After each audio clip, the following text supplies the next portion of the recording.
Hey guys, I've been playing the Guardian PvP builds with spirit weapons for about a day now, and I like it a lot. Some people have been asking me to share the attributes and everything that I use, so I'm making this video. I'm going to try to talk a little bit about everything in the build. So first of all, let's start with the utility skills. Obviously it's a spirit weapon build, so I want to have the Hammer of Wisdom and the Sword of Justice. Now, there are other weapons as well. I don't like them as much though. I think that the bow the cooldown's like a minute. I think it's a bit too long, and unless the opposing team is using conditions, then it's not as useful. This build is set up for a 5v5 tournament format where a lot of the fights are 1v1, so there's a good chance the bow is just going to be completely useless. I instead chose to bring in the Bane Signet. So I do have a Signet angle on this build since I'm also using the Signet of Resolve. So I preferred the Signet of Resolve over the Shelter heal because it heals for just almost twice as much, right? This heals for 5,000 and a little bit, this heals for almost 10, and the cooldowns are comparable. Now the block that this gives you is very, very strong, especially against a burst from a thief or warrior or something like that. But I felt that I was vulnerable against conditions after removing the bow. So this also cures a condition every 10 seconds. Now I'm not completely solid on this yet. There's still several things I want to try out in the build, but this is working. This is a solid build as it is. So I'd rather just release it now than, make you guys wait. Maybe you want to play Guardian right now. You don't want to wait a week for me to make a slightly better version of this. And meanwhile, the Bane Signet, it gives a knockdown for 2 seconds. So the idea here is I'm going to have the Hammer of Wisdom going out. And the Hammer of Wisdom basically has like a 5-second cooldown or something on its ability. And but when it does trigger, it hits the enemy 3 times in a row quickly and knocks him down for 2 seconds. So if I can wait for that to happen and then use the Bane Signet after that first knockdown, by the time they get up, the hammer's ready to knock them down again, right? So if you do hammer knockdown, Bane Signet, hammer knockdown, and then you can activate the command on the Hammer of Wisdom, that's 4 knockdowns in a row. It's going to make winning a 1v1 extremely easy. I mean, assuming they don't have stability or whatever, but it also gives you a passive increase in power, which is useful. I'm kind of going like all over the place with this build. I want all the stats, so getting a little bit more power here is helpful. While I tried to make myself as tanky as possible, I also wanted to be able to kill people while my weapons were up. I had a more defensive version of this build earlier, but I was running into trouble with players that would just try to play it safe while my hammer was up, like evading and healing themselves and using defensive skills, that kind of stuff. And then when my hammer went down, they could kill me, right? I totally dependent on the weapons. So I decided to push up the offense, ensure that I could get a kill if I have both my weapons up, and it's working pretty well actually. So those are my skills, and then let's check out my traits. So I think the most important trait that you can have for a spirit weapon build is actually a fire inside. It gives burning for all your spirit weapons, and so each time they hit, they apply burning every time, and it lasts for a second, does about 500 damage, which is about the damage of a swing. So it's kind of like doubling the damage of your spirit weapons, and that's actually a big part of why my damage is good enough to kill people, right? If you remember, I was talking about the hammer hits 3 times every 5 seconds. The sword hits every I don't know, 2.5 seconds or something like that. So if you just add that, it's about I want to say over 1,000 DPS, which is pretty good. It's very deadly, trust me. Okay, so I went full line in Radiance, and I think this is the strongest line for this build. There's several things in here that I really like, and I'll just go over them real quick. So this here, when I activate Virtue of Justice, nearby foes are blinded. So this gives the Virtue of Justice a really good use, because in combination with Renewed Justice, where when you kill a foe, it comes back. What you do is, say you're spiking out a warrior, right? You're starting the spike animation. He's going to throw his hammer to knock you down, but while you're doing this, you can activate the Justice to blind him, so the hammer misses, your spike goes through, you kill him, and it's instantly recharged. So this is a very strong combo. It's very important, when, especially in a 2v2 or even a 1v2 situation where you have to get a kill. Getting knocked down by that hammer is a huge problem. You want to kill the guy, immediately go spike him, make it go through, and timing the Virtue of Justice to do that properly is extremely important. I love this. I was actually thinking about this as I was making it, but then I was like, oh yeah, I can do this, and then I was trying it out, and it was so good that I would have forced it to happen if it wasn't here already, right? The other reason why I'm going all the way into Radiance is because, well, first of all, this here, Radiant Power, is 10% more damage when they have conditions and they're going to be burning. I also gave my weapon a chance to make him bleed when I crit, just to trigger this more often. I'm not sure if that's ideal or not. Could be one thing I could adjust. And I mean, obviously my teammates are also going to be applying conditions, so this, I mean, 10% more damage, that's significant. Right? That's like 200 power worth of damage, right? And so I also got Signet Recharge, so that my heal and my Bane Signet are stronger. And finally, I got the Right Hand Strength. I think this is probably one of the strongest traits I've seen. It's very limited, right? You have to use a one-handed weapon. But 15% crit is a huge amount. Like, just looking at other traits out there, this is over 300 precision bonus from a single trait. I don't think that's very easy to match. So I'm actually going crit high. Like, I have 15% here. I'm going all the way and getting 300 precision from Radiance. And the condition damage here is also helping with my burning attacks. So my burning is actually a significant source of damage. I went into Valor here for both the Valor's defense, giving me an extra Aegis, and also to remove even more conditions. Like, conditions can be really tricky. Like, I think that random conditions that you cast are not very strong. Say, trying to stack bleeds on a guy, for example, that's just going to get removed. It's not very good. But if you're fighting against a player that has lots of conditions, removing 2 conditions every 10 seconds is rather useful.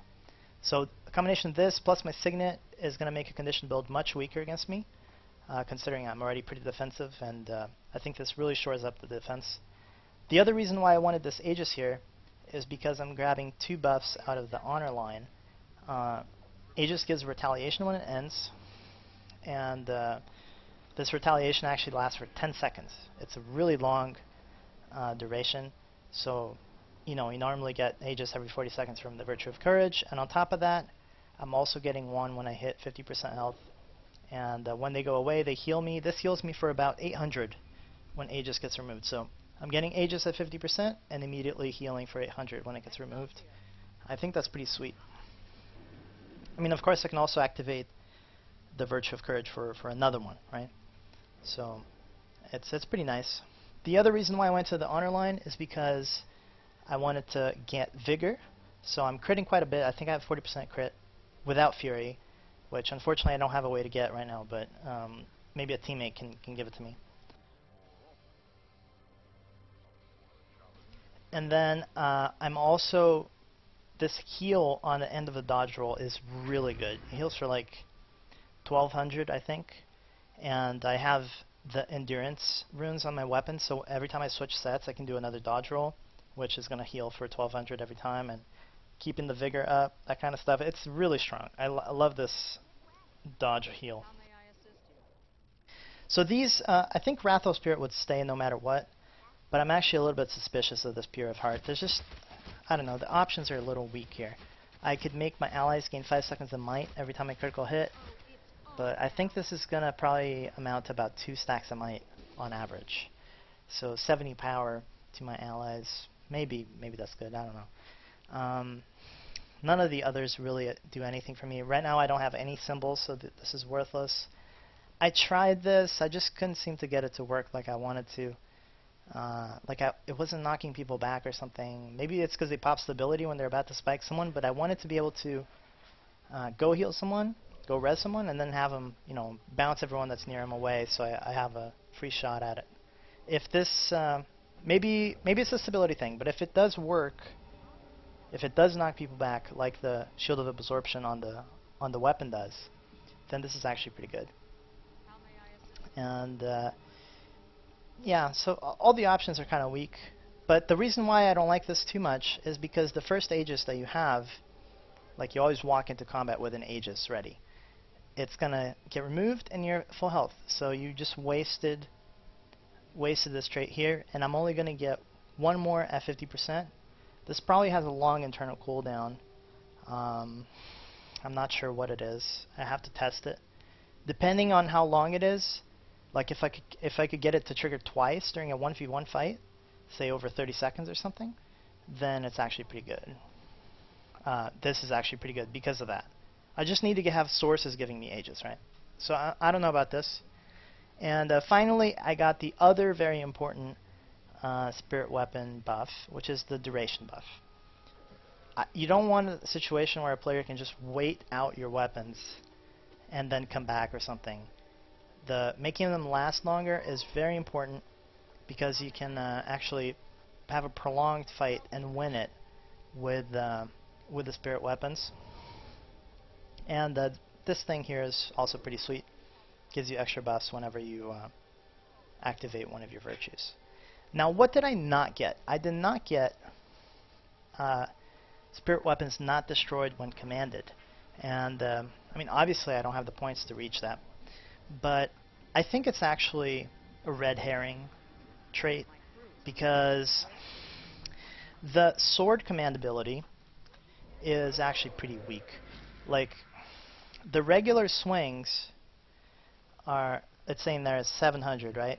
And then you activate it to do 23. But the problem is this thing here takes so long to cast, and after it the weapon just doesn't swing for a very long time. If you're in a 1v1 situation, this command actually doesn't increase your DPS. Maybe if you do it as the last thing, right as the weapon's about to die, but in general it's just not a DPS gain. If you're fighting in a group, then maybe, but I mean, that's not really worth a trait. For the hammer, on the other hand, it's actually pretty good, obviously, right? You get to do 2 knockdowns instead of just 1, but I think 1 extra knockdown is not worth completely messing up my build to go into this. Now, obviously, if you play knowing that they're going to be destroyed, then it's actually, you can play around it, right? Just time the hammer properly, like let it knock down the guy 3 times or something, and then use it as a 4th knockdown, and never activate the sword. Unless, I don't know, desperate situation. But, yeah. And then there's another one over here where the recharge is reduced by 20%. This is okay, but I think it's actually one of the weaker recharge things. Because what happens is normally I'm in a point somewhere, some dude comes, tries to challenge me, I pop my weapons, kill him, and then I'll actually wait after that for a good deal of time where nothing's going on because no one's coming back to my point. I mean, it's still decent, but I don't think it's as important as just reducing the cooldown on a skill so that you get to use it twice during one fight instead of just once. It's not as key, I think. Alright, so that covers all my traits.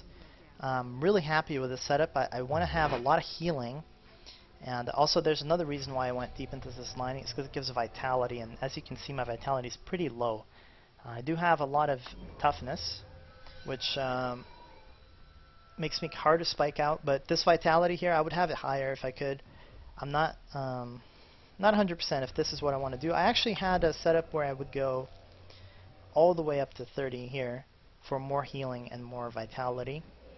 I might think about that. We'll see. Alright, so now let's talk about the weapons. I've chosen to go with a sword focus setup, which is down here. I like the sword a lot. This blind here is decent, and block against range attack for 3 seconds. That's pretty strong as well. So between these two and also the focus abilities, this is my main fighting set, really. Like, the Shield of Wrath is ridiculously good. It's basically triple Aegis with, if they don't take, if they don't hit you 3 times, then you blow up for like 2,000 something. Really, really strong. I wish I could afford a reduced cooldown on this, but whatever, right? It's just good enough as it is. This is also a bouncing blind, really strong. And so I'll be fighting in this setup here while I have my weapons. I'm jumping on the guy. I'm blinding him twice. I'm popping the block. And yeah, so I'm mostly fighting here. For the second set, right now I'm using the Scepter. And the reason why I wanted this was so that I could have some form of ranged attack. I want to be standing in the point as often as I can so they can't capture it. So being able to shoot at a ranger or something that's far away and just trying to annoy you, it's something to do, right? You can pop your weapon, start hitting them with a scepter, and maybe immobilize them or something. And I actually like this immobilize a lot. This skill here is a little bit less amazing. It works well if you're hitting 3 guys or something. I think each person can only be hit 5 times, so you need to have 3 targets to maximize the effects. But if you can get it to work, it actually does a good amount of damage, and the cooldown's pretty short. Finally, the shield, I think, is one of the stronger offhands. It's really defensive. This is giving protection to your team. I think protection is one of the most important boons because, I mean, okay, let's compare this, right? If you give might, you give him 35 power and 35 condition damage. But if you give him protection, that's the equivalent of probably around 900 toughness. So you just compare the power level of these two boons. So giving protection and also the shield absorption, I use this mostly for the tactical knockback. I will position myself so that I push the guy off the point while I'm in there, and if you follow up with some knockdowns like the Bane Signet, you can actually at least contest a point while he probably wasn't expecting that, right? So you can also knock back and then root him outside. That works as well. Okay, I also wanted to talk about my amulet choice. I'm using the Cleric's Amulet. I wanted to have very high healing power. Now, healing power is actually pretty worthless for most skills, but the reason why I wanted to have a really high number, and by that I mean, like, let's just show here. So I got my Signet healing for 9,400. If I take this off, my Signet is still healing for 8,400. So it's a 10% loss for 800 healing power. However, on the dodge roll, it actually matters a lot. I think the dodge roll might give like 300 healing or something, and then if you add the amulet, it goes to like 1,000. So it triples. It's a very big difference, right? And I do lots and lots and lots of dodge rolls. Every time you're like avoiding a hit that you would have taken, you evade it, and also heal for 1,200. And I'm swapping weapon sets frequently, gaining endurance from my sigil of superior energy. So each of these allows me to do a dodge, and I don't know, it's really hard to kill a Guardian. I think this dodge roll thing is one of the main reasons for that. Okay, actually there was one more trait I wanted to talk about real quick. And if you go all the way up into the honor line, which is a possibility, this elusive power does 10% more damage as well. So if I could pick this up, I would gain more healing, which I love, and more vitality, which I kind of need, really. But I would lose the purity. I'm not sure if I could lose anything else. I'm definitely not losing that. And I think the duration on the spirit weapons is too good to lose as well. So I would either lose these things for 10% more damage, and then I'm not sure if any of these are really good. I think that's the other problem. Like giving allies my Virtue of Resolve, yeah, okay. I'm mostly 1v1, but that's fine. It's some healing, right? I don't have any shouts, so that's worthless. I don't know. Something to think about. You can reach your own conclusions there. And finally, I picked the Knight's Jewel. It's a mixed set here because I wanted that little bit extra vitality. And these amulets actually kind of piss me off because there's only 10 of them or something like that. But if you wanted to have every combination of 3 stats, you would need at the very least 20. And then on top of that, you would probably want some extras with like different proportions of stats, like having, I don't know, more variety on the amulets, please. Like, it's so tough choosing the correct amulet for a set. So mostly you have to like really fudge it with getting a jewel from one set, putting it in the other amulet, and still the results are not ideal. But yeah, and I'm also using the Divinity rune on my armor. 2 reasons for this. First, all the stats are interesting for me. I want everything, right? I have burning for condition damage, power, precision, toughness, vitality, and healing. Like, all of those are good. So if you consider the combined benefit of the Divinity, it's actually pretty strong for this build.